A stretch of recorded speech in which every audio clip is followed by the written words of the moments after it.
Hi friends, అందరు బాగున్నారా? ఈరోజు మా ఫామ్కి వచ్చాము. చూడండి, నా వెనకాల మందారం చెట్టు ఉంది. మా గేట్ కూడా చూడండి ఎంత నీట్గా ఉందో, మంచి కలర్ఫుల్గా ఉంది కదా. అలాగే ఇక్కడ ఫ్లవర్స్ కూడా ఉన్నాయి చూడండి. అందరూ మా డ్రిప్ ఇరిగేషన్ గురించి అడుగుతున్నారు. సో ఈరోజు కొంచెం వివరిస్తాను. ఇది వచ్చేసి సంప్ అన్నమాట. మాకు బోర్ అనేది బయట ఉంది.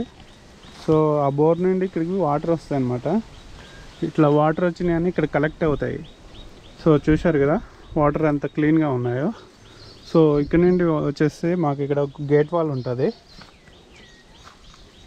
కనిపిస్తుంది కదా. ఈ గేట్ వాల్ ఆన్ చేయగానే, ఇక్కడ గేట్ వాల్ ఉంది, ఈ గేట్ వాల్ ఆన్ చేయగానే ఇట్లా ఎవ్రీ ప్లాంట్కి ఇలా నీళ్ళు వెళ్తాయి అన్నమాట. లాస్ట్ మేము చెట్లు వేసినప్పుడు కొన్ని వెజిటేబుల్స్ ఉండేది అనమాట.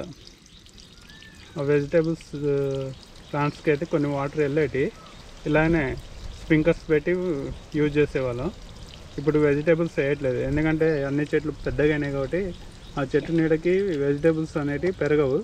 సో అందుకోసం ఆ ఖర్చు మేము ఇంకా వేస్ట్ చేయదలుచుకోలేదు. సో ఇక్కడ గులాబీ చెట్లు ఉన్నాయి, వీటికి వాటర్ ఇలా వెళ్తుంది అనమాట. లాస్ట్ ఈ స్ప్రింకర్స్ వెజిటేబుల్స్ కోసం అని తెచ్చాము. చూడండి ఎలా తిరుగుతుందో. సో ప్రతి మొక్కకి ఇలా పెట్టుకున్నాం అనుకోండి, ఆటోమేటిక్గా నీళ్ళు వెళ్తాయి.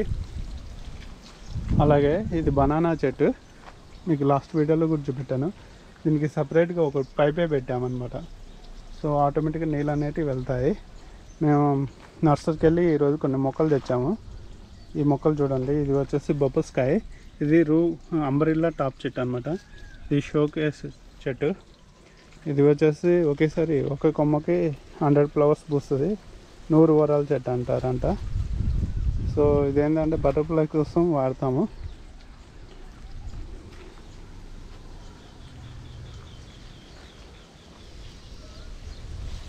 సో లాస్ట్ 3 వీక్స్ బ్యాక్ మేము వచ్చినప్పుడు ఈ చెట్టుకి పిందెలు అనేటివి లేవు.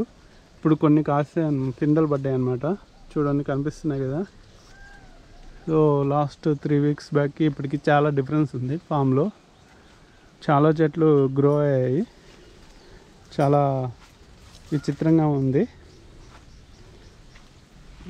ఏం చేస్తున్నావు? ఏం చేయట్లేదు, చెట్లన్నిటికీ నీళ్ళు వస్తున్నాయా లేదా అని చూస్తున్నా. ఈరోజు నీళ్ళు పెట్టే పని తేజ చూసుకుంటుంది అనమాట. అవునా? అవును. సో ఒక్కొక్క చెట్టుకి వస్తున్నాయా లేదా అని చూస్తున్నాను. సో నీళ్ళన్నీ తేజ ఈరోజు ప్లాన్ చేసుకుని మరి ఏ చెట్టుకి ఎన్ని నీళ్ళు పెట్టాలనేది చూస్తుంది. ఎందుకంటే వర్షాకాలం కదా, అయినా కానీ ఇప్పుడు ఎండలు బాగానే కొడుతున్నాయి. ఎండ బాగా కొడుతుంది ఈరోజు అయితే. సో చెట్లకి నీళ్ళు అనేటివి చాలా ముఖ్యం అన్నమాట. సో అందుకోసం ప్రతి చెట్టుకి నీళ్ళు పెడతాము. ఇది బనానా చెట్టు. బనానా చెట్టుకి అయితే మేము ట్యాప్ మాదిరి పెట్టాము, ఎందుకంటే డ్రిప్ పెడితే డ్రిప్ సరిపోదు అనమాట.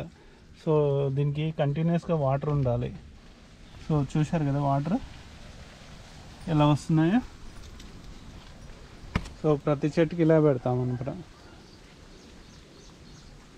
ఇటువైపు వెళ్తే నా డ్రాగన్ చెట్టు, దీని గురించి అయితే ఎవరు కామెంట్ చేయలేదు. అలాగే ఇక్కడ జామ చెట్టు ఉంది. ఈ బొప్పస్కాయ చెట్టు కూడా చాలా పెద్దగా ఉంది అనమాట.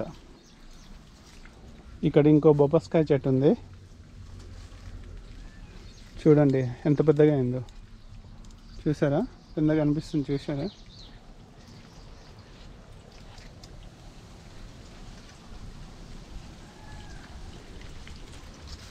సో ప్రతి చెట్టుకి ఇట్లా డ్రిప్ ఇరిగేషన్ ద్వారా వాటర్ పెడితే ఏమైందంటే వాటర్ అనేది వేస్ట్ కాదు. మన మెయిన్ కాన్సెప్ట్ ఈరోజు ఈ వాటర్ని మేనేజ్మెంట్ చేయడం ఎలా. చూశారు కదా ఎలా ఉన్నాయో. ఇది డ్రిప్ ఇరిగేషన్ ద్వారా ఇట్లా వస్తాయి. ప్రతి చెట్టుకి ఇలా మొదట్లో వస్తుంది అన్నమాట. సో మనం మెయిన్గా ప్లాంట్స్ పెంచేటప్పుడు ఫస్ట్ గుర్తుంచుకోవాల్సిన విషయం ఏంటంటే, ఎలాంటి ప్లాస్టిక్ కవర్ అనేది ఫామ్లోకి తీసుకురాకూడదు. ఒకవేళ ప్లాస్టిక్ కవర్ తీసుకొచ్చినా కానీ మళ్ళీ తీసుకెళ్ళి మనం మళ్ళీ భద్రంగా మళ్ళీ ఇంట్లో దాచుకోవాలి. ఇక్కడే పెట్టి ఇక్కడే వదిలేసామనుకోండి, అది భూమిలో కలిసిపోయి అది చెట్లని ఖరాబ్ చేస్తుంది. సో అందుకోసం మెయిన్గా గుర్తుంచుకోవాల్సిన విషయం ఏంటంటే, ప్లాస్టిక్ అనేది తేయకూడదు. ఒకవేళ తెచ్చామంటే దాన్ని ఇక్కడ నుండి తీసుకెళ్ళాలి. సో ప్రతి చెట్టుకి ఇలా నీళ్ళు వస్తాయి అన్నమాట. చూశారు కదా. అలాగే చూడండి, లాస్ట్ 3 వీక్స్ బ్యాక్ దానిమ్మకాయలన్నీ కోసాము. ఇప్పుడు కొన్ని అయితే మిగిలిపోయినాయి. ఇవి చూడండి ఎలా ఉన్నాయో. ఇక్కడ వచ్చేసి బొప్పాస్కాయలు చూడండి, చెట్టు మీదనే పండిపోయి